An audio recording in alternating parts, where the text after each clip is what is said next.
बाबूजी, आपसे कितनी बार कहा है जो सामान जहाँ से लेते हैं वहीं पर रखा कीजिए। ये आपका घर नहीं है जहाँ ऐसे वैसे रखेंगे और कोई कुछ नहीं बोलेगा। ये गिलास यहाँ टेबल पर क्या कर रहा है? इसे रसोई में सिंक में रख दीजिए ना। अभी थोड़ी देर में मेरी पत्नी ऑफिस से आएगी तो गुस्सा करेगी। उसे सब फैला हुआ सामान बिल्कुल भी पसंद नहीं है। और आप अपना ये अखबार, किताब, चश्मा और दवाई भी यहाँ से हटा लीजिए। ड्राइंग रूम साफ सुथरा होना चाहिए। तब तक मैं अपनी पत्नी के लिए कॉफ़ी चढ़ा देता हूँ। वो ऑफिस से आती ही होगी। और प्लीज़ मेरा काम मत बढ़ाइए पिताजी। रामानंद जी का बेटा गुस्से में आकर अपने पिता से कहता है और गुस्से में रसोई में चला जाता है। फिर रामानंद जी अपनी पत्नी की ओर देखते हैं। उनकी पत्नी रोहिणी अपने पति को मुस्कुराकर देखती है और चुप रहने का इशारा करती है। रामानंद जी का अभी कुछ दिन पहले ही घुटनों का ऑपरेशन हुआ था। ऑपरेशन कराने के बाद वो थोड़ा सा परेशान थे। बेटी के बुलाने पर भी खुशी से शहर आ गए थे ताकि अच्छे से अस्पताल में इलाज हो सके। इलाज चल रहा था। अभी डॉक्टर ने कुछ दवाइयाँ दी थी जो समय पर लेनी थी। उनकी पत्नी रोहिणी जी तभी बात को बदलते हुए कमरा साफ करने लगी और धीरे धीरे रामानंद जी से बोली, कहीं कुछ कर रहा होगा इसलिए थका हुआ है और आप पर गुस्सा कर रहा है मेरा बेटा। और इस तरह सब फैला हुआ देखकर बहू कल की तरह फिर से गुस्सा करेगी। लाइए ये गिलास मैं उठाकर अंदर रख देती हूँ। रसोई में जाकर रोहिणी जी अपने बेटे से बड़े ही प्यार से बोली, अरे बेटा, तेरे बाबूजी और मेरे लिए एक कप चाय बना देना। मौसम बड़ा ठंडा हो रहा है। मुझे और तेरे पिताजी को चाय पीने की बहुत इच्छा हो रही है, तो हम दोनों के लिए 2 कप चाय बना देना बेटा। तू तो कॉफ़ी पिएगा, हमें वो अच्छी नहीं लगती, जली हुई बदबू सी आती है, तो हमारे लिए चाय बना देना बेटा। बेटा गुस्से से बोला, अरे मम्मी जी, अभी तो आप दोनों ने चाय पी ही है और फिर से चाय पीना है। थोड़ा अपने आप पर नियंत्रण रखा करो। बार बार क्या चाय पीना और खाना अच्छी बात है? यहाँ आकर तुम लोगों ने ज़्यादा ही खाना शुरू कर दिया है और दिन भर चाय पी रहे हो। अपने आप पर थोड़ा नियंत्रण रखा करो माँ। बार बार क्या चाय पीना और खाना अच्छी बात है? यहाँ आकर आप दोनों ने कुछ ज़्यादा ही खाना शुरू कर दिया है और दिन भर चाय पी रहे हो। क्या है ये सब? बेटे के मुंह से इतना सारा बात सुनकर रोहिणी जी चौंक गई। वो तो अपने बेटे घर को अपना घर समझ रही थी, इसलिए वो आई थी। पर यहाँ आकर उन्हें लगा कि यह उनका घर नहीं है। वो तो यहाँ बस मेहमान है। उन्हें 2 वक्त की रोटी और चाय भी नाप तोल कर दी जाती थी। बेटा तो अपनी बात पूरी करके वहाँ से चला गया, पर रोहिणी जी का मन उदास हो गया दोस्तों। तो रामानंद जी बोले, रहने दो रोहिणी, मुझे चाय नहीं पीनी है। अपने गांव के घर में जब कभी चाय की तलब होती थी तो चाय पी लेते थे। अपनी मनमर्जी से कुछ भी हम खा लेते थे। पर यहाँ तो बेटे के घर में हर चीज़ के लिए मुंह ताकना पड़ता है। मनमर्जी से हम कुछ नहीं खा भी पाते हैं। क्यों क्यों नहीं खा पाते हैं जानती हो? क्योंकि यह हमारा घर नहीं है रोहिणी, ये हमारा घर नहीं है। हमारे घर पर तो उसका पूरा अधिकार है, पर बेटे के घर पर हमारा कोई अधिकार नहीं है।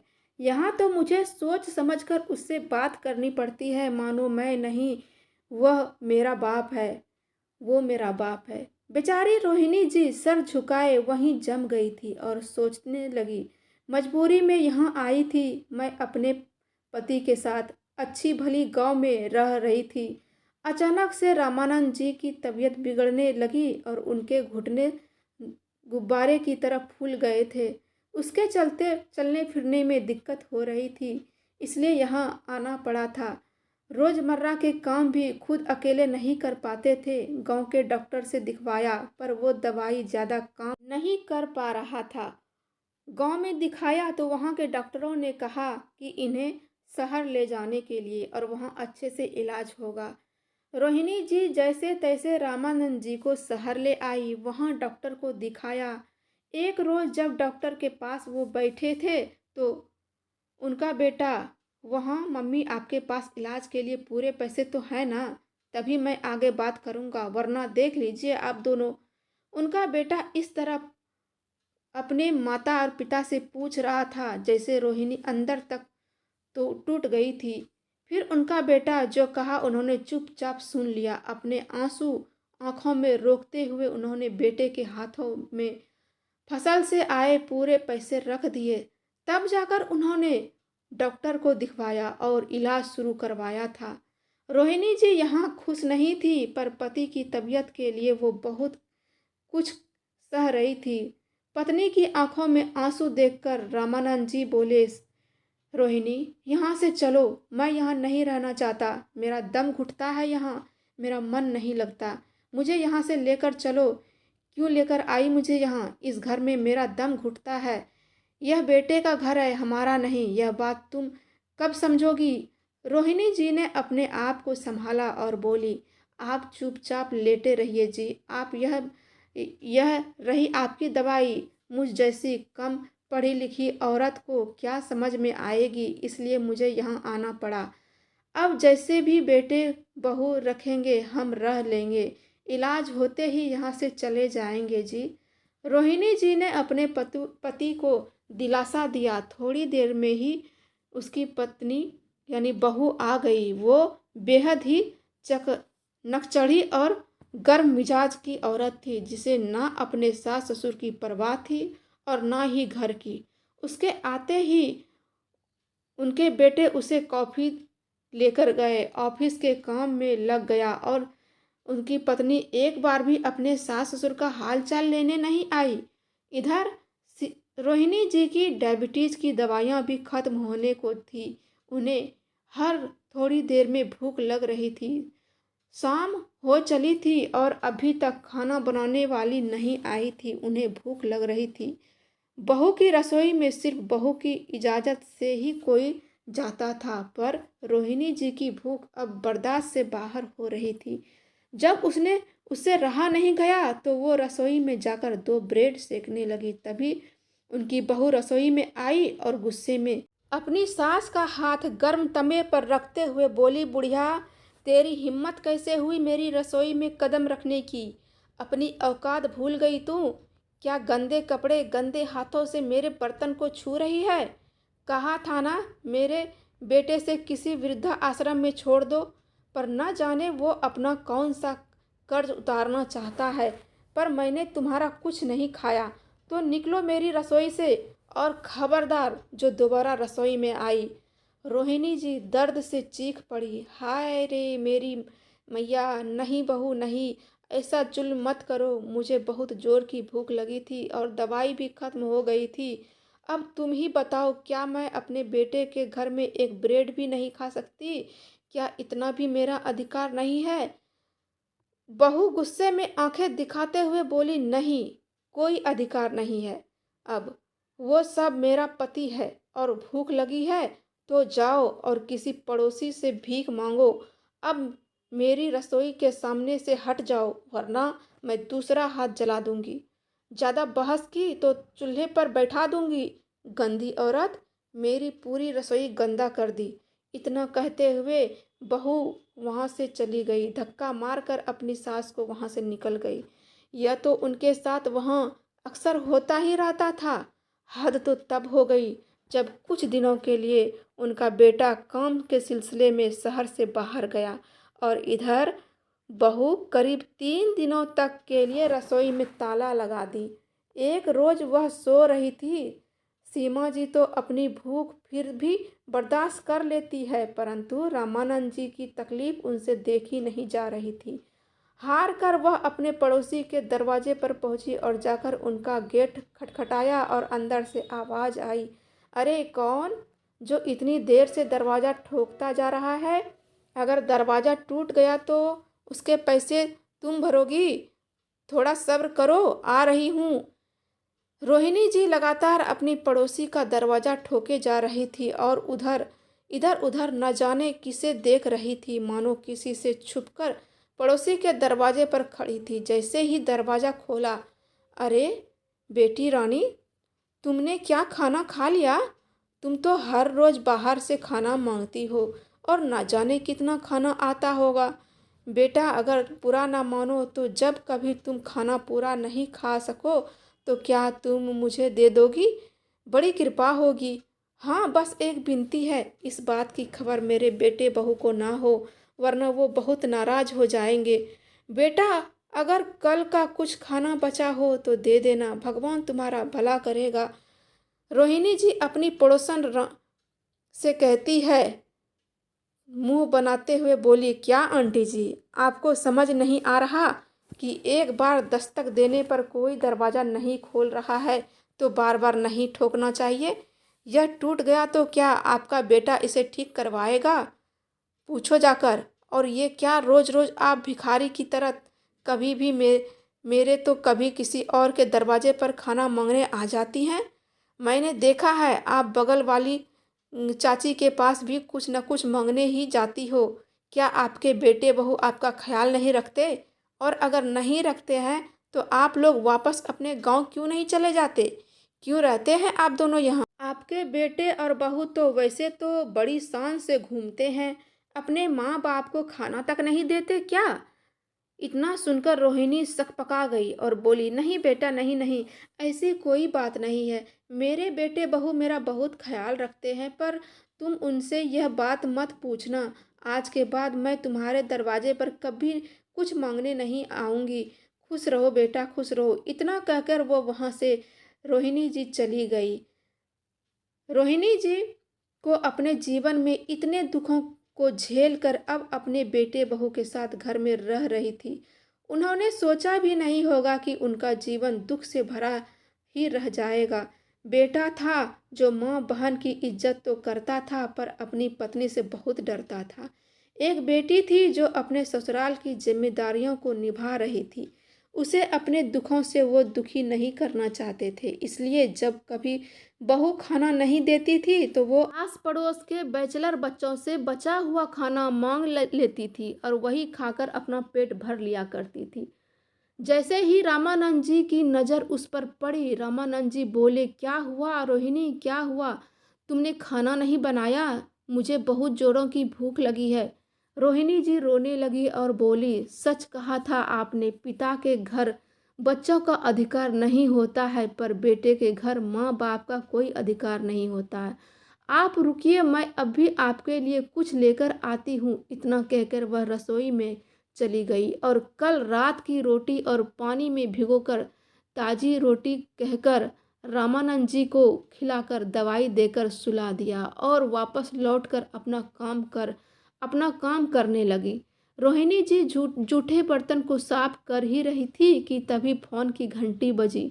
रोहिणी जी ने इधर उधर देखा तो कोई नहीं था, तो उन्होंने फ़ोन उठा लिया। उधर से बेटी की आवाज़ आई, माँ कैसी हो, क्या कर रही हो?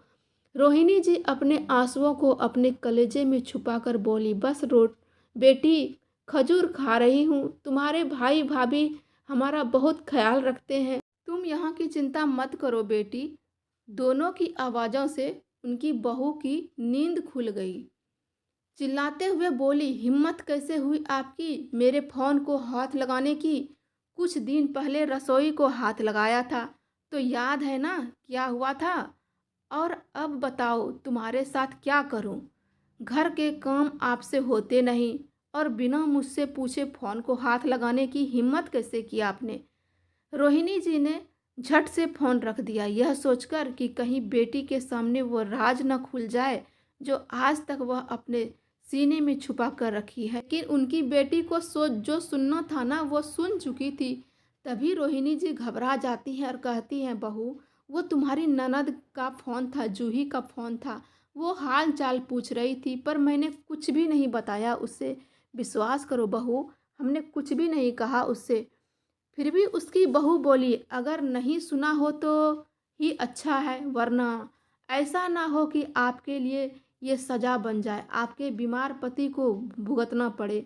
आप बहुत ज़िद्दी हो गई हैं, एक बार सज़ा मिलने से आपको फ़र्क नहीं पड़ता है, लगता है आपकी हड्डी पसली एक करनी होगी। अब मेरा मुँह क्या देख रही हो? पूरा आंगन पत्तों से भर गया है, इसे कौन साफ करेगा? तुम्हारा बाप? खुद तो खा पी कर मोटी होती जा रही हो, एक आंगन तक साफ नहीं कर सकती। अब जाओ और काम करो। इतना कहकर उनकी बहू अपने कमरे में चली गई। करीब 2 हफ्ते बाद की हारी अपने कमरे में अपनी कमर सीधी कर ही रही थी और उधर उनकी बहू अपना ऑफिस का सारा काम निपटाकर अब अपने कमरे में आराम कर रही थी कि इतने में बाहर से डोरबेल बजने की आवाज़ आई। आवाज़ सुनते ही उनका बेटा बोला, रविवार के दिन कौन आ गया? तभी उनकी बहू कहती है, होगा कोई तुम्हारा ही सगा संबंधी, और कौन होगा? छुट्टी के दिन किसी के घर जाता है कोई क्या? 1 मिनट मुझे फुर्सत नहीं मिलती। ये एक रविवार ही है जो थोड़ा आराम करने की सोचती हूँ, पर सबने मेरा जीना हराम कर रखा है। घर में बैठे मेरे बूढ़े सास ससुर का क्या काम है जो अब कोई नया मेहमान आ गया? बड़बड़ाते हुए बहू दरवाजे खोलने गई। बहू के डर से रामानंद जी और रोहिणी जी चुपचाप अपने दरवाजे पर खड़े होकर देखने लगे कि कौन आया है आखिर। कोई तो नया चेहरा देखने को मिले, कोई तो उससे बात करे। घर में बेटे बहू और तो उनसे बात करते नहीं, उनको फुर्सत है नहीं।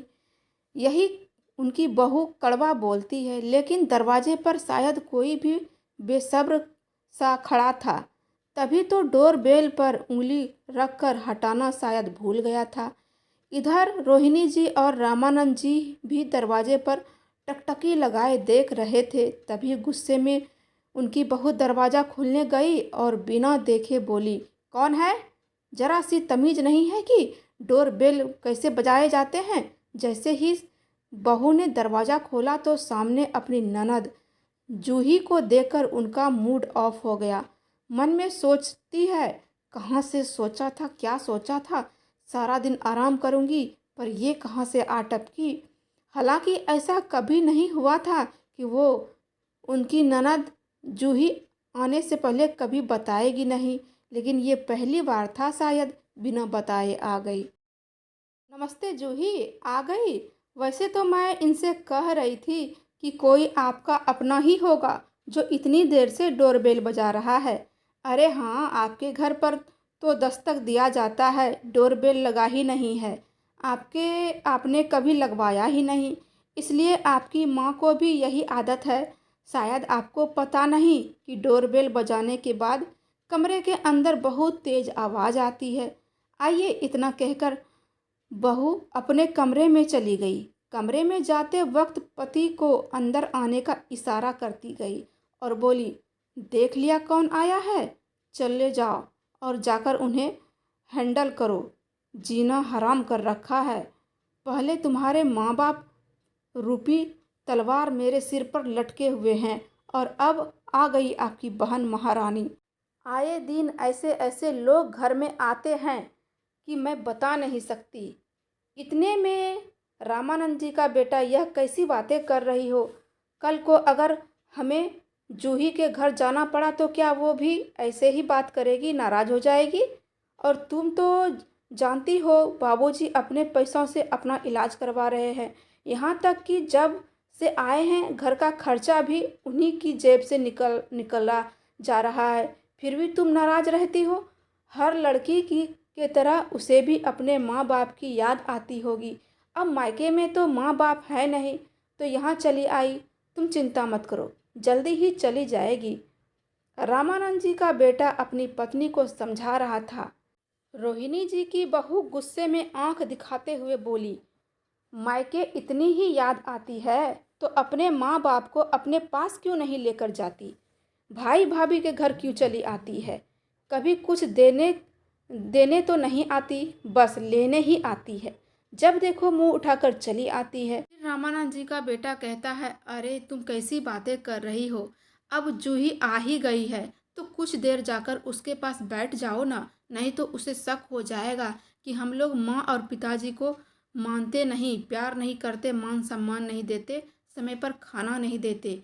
प्लीज़ मेरे खातिर चलो ना, थोड़ी देर जूही के पास बैठ जाओ ना। रामानंद जी की बहू बोली, तुम्हारी बहन है, तुम खुद चाय पानी दे दो। मैं तो कहती हूँ पूरा घर उनके नाम लिख दो और साथ में अपने उस माँ बाप को भी उनके साथ भेज देना। काम के ना काज के, दुश्मन अनाज के, पूरे दिन बस घर में बैठे बैठे आराम करते रहते हैं और मुफ्त का खाना खाते रहते हैं। जाओ यहाँ से, मुझे आराम करने दो और जल्दी से अपनी बहन को यहाँ से भेज दो वापस। इतना कहते हुए वो मुंह फेर कर लेट गई। उनका ऐसा रूप देखकर रामानंद जी का बेटा ने भी चुप रहना ही ठीक समझा और चुपचाप वहाँ से चला गया। बाहर जूही को बैठा देख उनका भाई उसके पास गया और बोला, कैसी हो जूही, अकेले आई हो? गुड़िया को भी साथ ले आती। और ये क्या, मेहमान भी नहीं आए? आते तो कितना अच्छा लगता। तभी पीछे से रोहिणी जी बोली, बेटा इसका आना ही बहू को पसंद नहीं और तुम पूरे परिवार को बुलाने चाहते हो। क्यों हमारे लिए मुसीबत खड़ी करना चाहते हो? तुम्हारे बूढ़े माँ बाप को 2 रोटी देने में तो तुम लोगों के पसीने छूटते हैं, फिर तुम्हारी बहन और उसके परिवार को क्या तो 2 वक्त का खाना खिला पाएगा?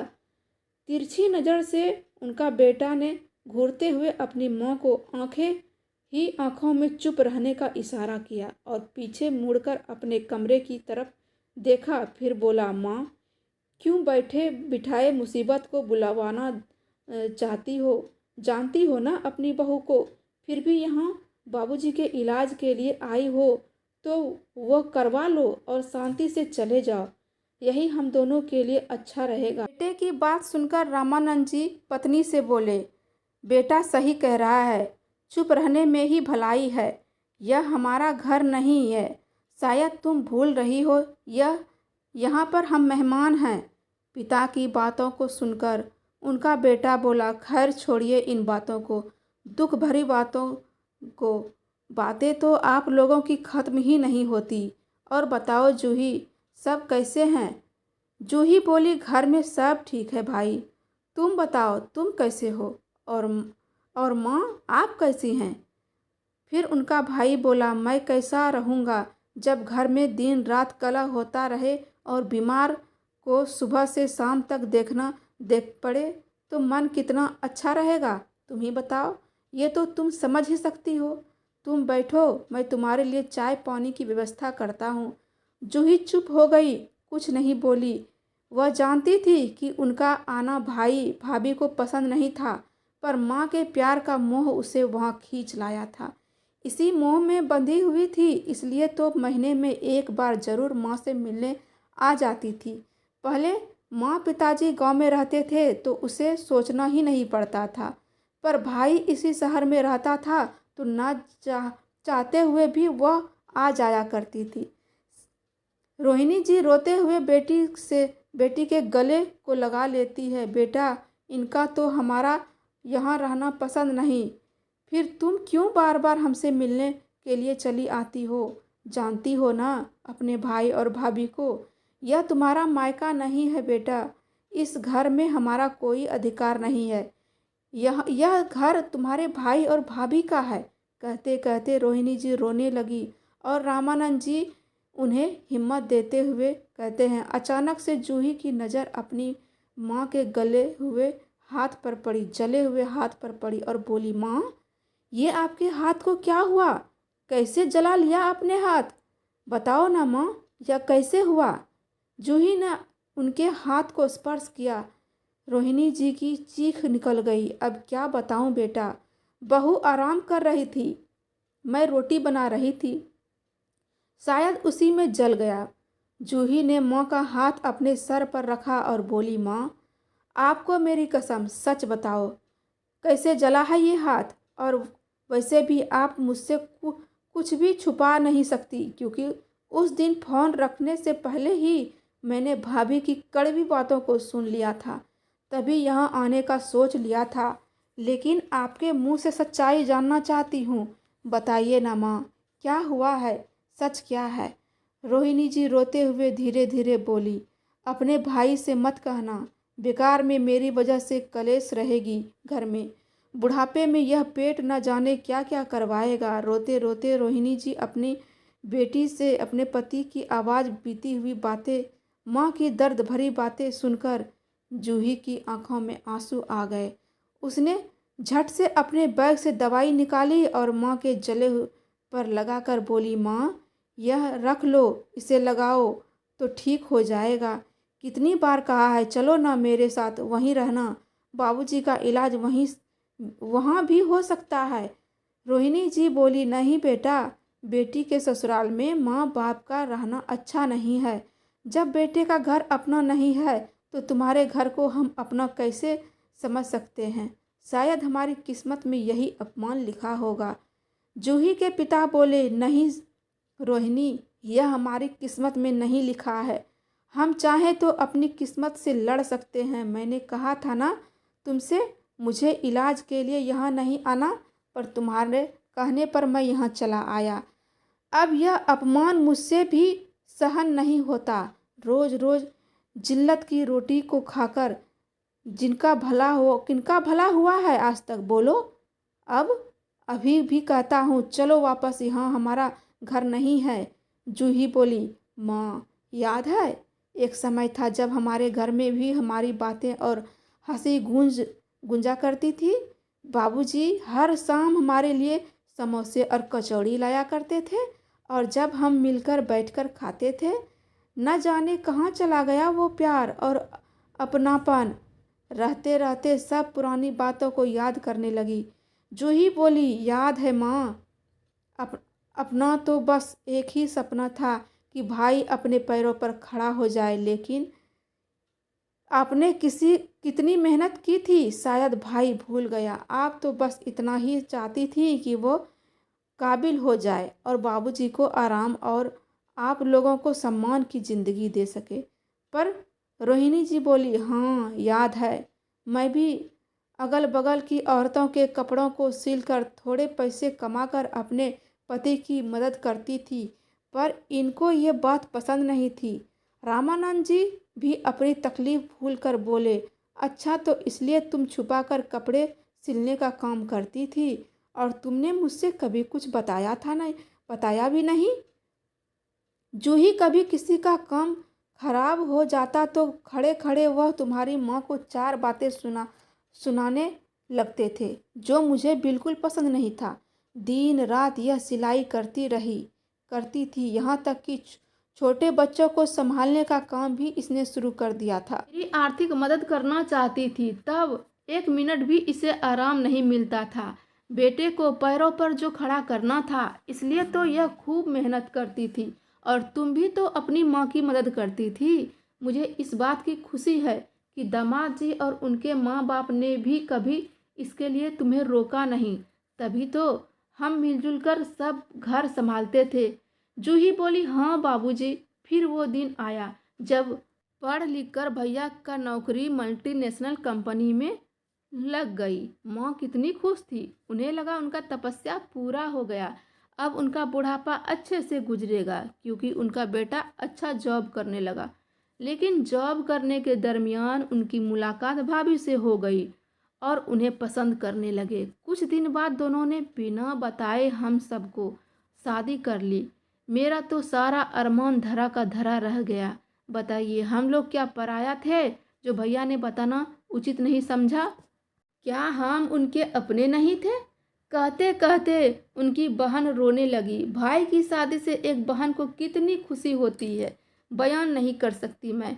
जूही भी बहुत खुश थी, पर उनकी भाभी जूही को बिल्कुल भी पसंद नहीं करती थी। उसे लगता था कि वो लोग मिडिल क्लास फैमिली से हैं, इनका कोई स्टैंडर्ड नहीं है। कहाँ उनकी भाभी, कहाँ उनके भैया, दोनों की सैलरी, उनका पैकेज बहुत अच्छा था, और कहाँ जूही और उनके पति के मध्य परिवार के लोग। कहीं से भी उन दोनों का कोई मेल नहीं था। इसी वजह से जूही ने भी एक शहर में रहते हुए भाई के घर आना धीरे धीरे कम कर दिया था, पर माँ बाप की चिंता उसे खींच लाती थी। अगले रोज जब जूही जागती है तो देखा कि रोहिणी जी झाड़ू लगा रही है, और वही उनकी भाभी पैरों में नेल पॉलिश लगा रही थी और रोहिणी जी से कह रही थी, आपकी बेटी को तो घर के काम काज करने का पूरा एक्सपीरियंस होगा, आज का काम उसी से करवा लेती। चलो छोड़ो, बस आप इतना याद रखो बेटा, इतना कमाने लगा है तो उन पैसों को देकर अपनी हैसियत मत भूलना। झाड़ू करके फिर फटाफट मेरे लिए गर्मा गर्म चाय बनाकर लाइए, मुझे ऑफिस पर जाना है। और हाँ, याद रखिए, खबरदार जो काम वाली के लिए अपने बेटे को उकसाया। और एक काम वाली के महीने का पैसा क्या तुम्हारा पति देगा या तुम्हारी बेटी देगी? अरे नहीं नहीं, वो तो वैसे ही टीचर है। अब मेरा मुंह क्या देख रही हो? जल्दी जल्दी हाथ चलाओ, वरना मैं तुझे छोड़ूंगी नहीं। तभी जूही सुनकर कहती है, भाभी ये क्या तरीका है माँ से बात करने का? आपको यहाँ पसंद नहीं है माँ और पिताजी का रहना, तो बोलना था भैया से, यहाँ नहीं लाते, क्यों लाए यहाँ? इतने में रोहिणी जी की बहू उठकर अपनी जगह से खड़ी हो गई और बोली, अरे जूही, जूही जी, अपने घर का काम करने में क्या शर्म? जूही बोली, तो आप कर लो। आप भूलो नहीं कि अगर पिता की संपत्ति पर बेटे का अधिकार होता है तो बेटे की संपत्ति पर भी पिता और माता पिता का अधिकार होता है। उस हिसाब से इस घर पर भी हुआ ना। अब जूही कुछ और कहती, उसके पहले उनकी माँ ने उसे रोक लिया और बोली, बेटा जो जैसा चल रहा है चलने दो, बस तुम्हारे बाबूजी का इलाज हो जाए, फिर मैं यहाँ से अपने आप चली जाऊँगी। तुम भाभी की बातों का बुरा मत मानो, देखना एक दिन बहू को भी समझ आ जाएगा और वो भी बहुत अच्छी हो जाएगी। जूही बोली, माँ जाने वो दिन कब आएगा और कब भाभी को अपनी भूल का एहसास होगा, कब वह आपको इस घर की नौकरानी ना समझकर अपनी सास या माँ समझेगी। इतना कहकर दोनों माँ बेटी कमरे में जाकर अपना दुख सुख बांटने लगी। उनकी बहू अपना बर्थडे पार्टी मनाने जा रही थी।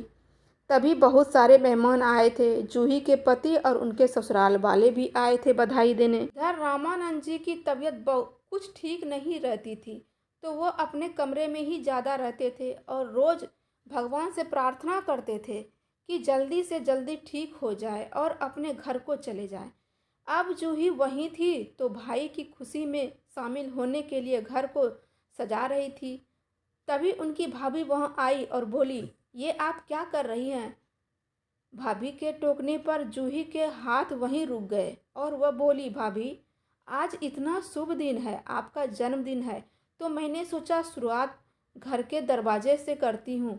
और फिर ये तोरण बहुत शुभ होता है, इन्हें दरवाजे पर लगाया जाता है, इससे सकारात्मक ऊर्जा घर में आती है, घर में सुख शांति बनी रहती है। उनकी भाभी मुंह सिकुड़ते हुए बोलती है, मैं नहीं मानती इन सभी अंधविश्वास को। आप दरवाजे पर यहाँ सब ओल्ड फैशन चीज़ नहीं लगाइए, समझ गई ना? आप भगवान के लिए मेरे घर को गंदा मत कीजिए। और जहाँ तक घर में सुख शांति की बात है ना, तो आप लोग चाहेंगे तभी बन पाएगी। बहू की बात सुनकर ये जहाँ रोहिणी जी दुखी हुई, वहीं जूही भी बहुत हैरान थी। फिर भी सबके सामने मुस्कुराते हुए अपने घर वालों के पास जाकर खड़ी हो गई बेचारी। फिर उनकी बहू ताना मारते हुए अपनी ननद जूही से बोली। फिर उनकी भाभी अपनी ननद को ताना मारते हुए अपनी आवाज़ ऊंची करके कहती है, आपको जो करना था ना यहाँ आपने मायके में आकर कर दिया। इस घर में बिना मुझसे पूछे एक पत्ता तक नहीं हिलेगा, कान खोल कर सुन लीजिए। क्यों मम्मी जी, सही कह रही हूँ ना? अपनी बेटी को आप समझाएंगी या मैं समझाऊं? बड़ी बड़ी आंखें दिखाकर उनकी बहू कह रही थी। इधर रोहिणी जी को डराने की कोशिश की जा रही थी। जूही आगे बढ़कर बोली, नहीं नहीं, किसी को कुछ समझाने की ज़रूरत नहीं है। कहते कहते जूही की आंखें आंसुओं से भर गई। उसके अपने पति की तरफ देख रही थी और इशारे से चुप रहने को कहा। आज तक जो बात घर की चार दीवारी के अंदर थी, आज बाहरी लोगों के सामने आ गई और सब कानाफूसी करने लगे। तभी उनकी बहू ने अपनी ननद को गुस्से में बहुत कुछ बोल दिया था। जब यह बात उनके भाई को पता चली तो दोनों पति पत्नी वहीं रिश्तेदारों के सामने लड़ पड़े। यह देखकर जूही को बिल्कुल अच्छा नहीं लग रहा था, तो उसने उन दोनों को चुप कराने की कोशिश की, पर उनकी भाभी ने उन पर फिर इल्ज़ाम लगाते हुए कहा, अब तो मिल गई ना आपके कलेजे को ठंडक। मेरे घर के शांति भंग करके आपके मन को पड़ा ना सुकून हो गया ना, दिल आपका ठंडा हो गया ना। एक तो आपके बीमार माँ बाप को अपने साथ रख रही हूँ, फिर आप क्या लेने के लिए ऐसी हरकतें करती हैं। इतना सब कुछ सुनने के बाद जूही के पति जूही को घर चलने को कहते हैं और अपने सास ससुर से कहते हैं कि आप लोग यहाँ क्यों रहते हैं। सासू माँ, मैं हाथ जोड़कर विनती करता हूँ, पिताजी को गांव ले जाइए, वहीं पर इलाज करवाइए। अगर नहीं तो आप मेरे घर चलिए, आपका और पिताजी का मैं सेवा करूँगा। मेरे घर में बड़े बुजुर्ग की बहुत ज़रूरत है। आपके बेटे बहू आपकी इज्जत नहीं संभाल पा रहे हैं, तो आप मेरे घर चलिए।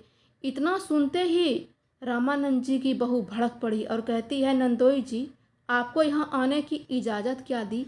आप तो मेरे सर पर चढ़ने लगे। कोई ज़रूरत नहीं है, आपको हक किसने दिया मेरे घर के मामलों में बोलने का?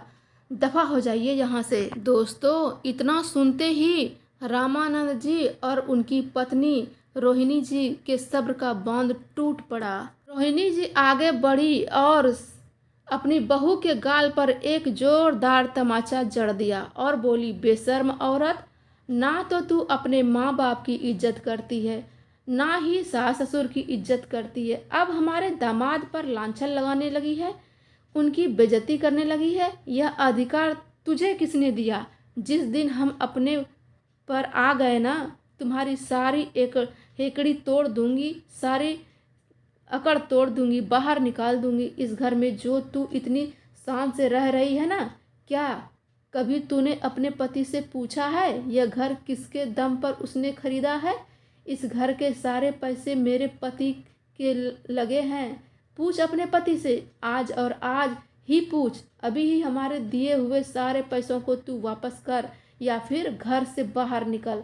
हम तो यहाँ नहीं रहेंगे, पर इस घर में तुम्हें भी अब नहीं रहने देंगे। इतना सुनकर उनका बेटा इधर उधर देखने लगा और माँ को समझाने की कोशिश करने लगा। तभी रामानंद जी सामने आए और बोले, नहीं नहीं नहीं, अब समझने और समझाने का समय बीत चुका है बेटा। तुम इस लायक नहीं हो कि हमारी छत्र छाया के नीचे रह सको।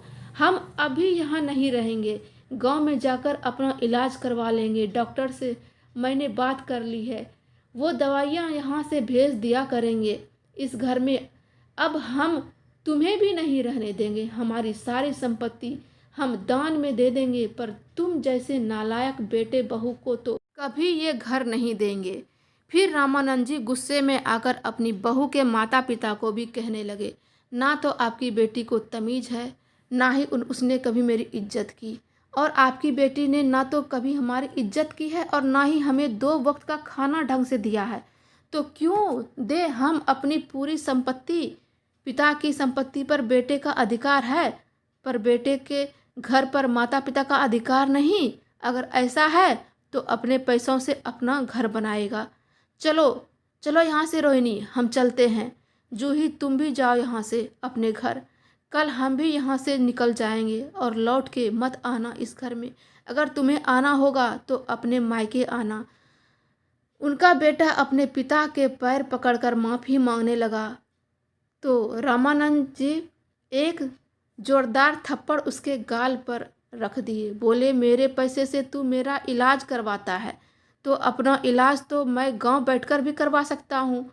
संभालो अपनी बिगड़ी हुई बीवी को और रहो जहाँ रहना है, पर मेरे घर से निकलो, अभी निकलो, खाली करो, वरना पुलिस में कंप्लेन कर दूंगा। क्योंकि तुम घर लेने गए थे तो उस पर मेरे ही साइन करवाए गए थे तुमने, ताकि टैक्स नहीं भरना पड़े, और उसी हिसाब से मेरे सारे पैसे मुझे वापस करने होंगे।